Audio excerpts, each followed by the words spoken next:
জাতীয় পার্টি এমন একটা পার্টি যে পার্টি কারো ক্ষতি করেনি। হুসেইন মোহাম্মদ এরশাদ কোনো নেতাকে বন্দি করেনি, গুম করেনি, খুন করেনি, দেশের টাকা বিদেশে পাঠায়নি এবং দেশ থেকে পালিয়ে যায়নি। আমি মনে করি এরশাদের আদর্শই হচ্ছে সত্যিকারের আদর্শ। এদেশকে শান্তি আনতে গেলে, পরিবর্তন আনতে গেলে এরশাদের আদর্শকে মানতে হবে। আমরা এই জন্য এরশাদের পার্টি করি এবং তার প্রতিষ্ঠাবার্ষিকী সফল করা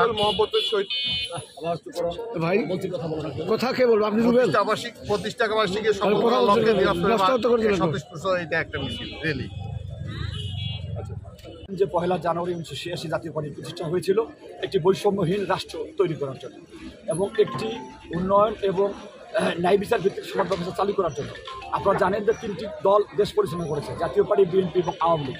জনগণের উপর ছেড়ে দিলাম যে পল্লীবন্ধু হুসেইন মোহাম্মদ এরশাদের আমলেই এদেশের শ্রেষ্ঠ ছিল, কারণ সেই আমলে সুশাসন ছিল, উন্নয়ন ছিল, সংস্কার ছিল।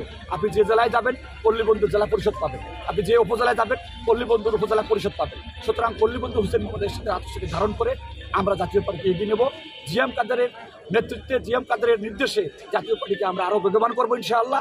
আজকে আমরা আহমেদ শফি রুবেল ভাই, দিনাজপুর জেলার সেক্রেটারি এবং কেন্দ্রীয় কমিটির ভাইস চেয়ারম্যান, তার নেতৃত্বেই আমরা 13 উপজেলার নেতৃবৃন্দ একত্রিত হয়েছি এবং প্রায় 1000-এর বেশি লোক আমরা আজকে জাতীয় পার্টির মিছিলে আমরা একত্রিত হয়েছি। আজকের দাবি হবে পল্লীবন্ধু হুসেইন মোহাম্মদ এরশাদের ভাই জিএম কাদের, যিনি স্বচ্ছ রাজনীতিবিদ, যার বিরুদ্ধে একটি অভিযোগ নাই, 3টি মন্ত্রণালয় চালিয়েছেন, অবিলম্বে জিএম কাদের সহ জাতীয় পার্টি নেতাদের মামলা প্রত্যাহার করতে হবে। ধন্যবাদ।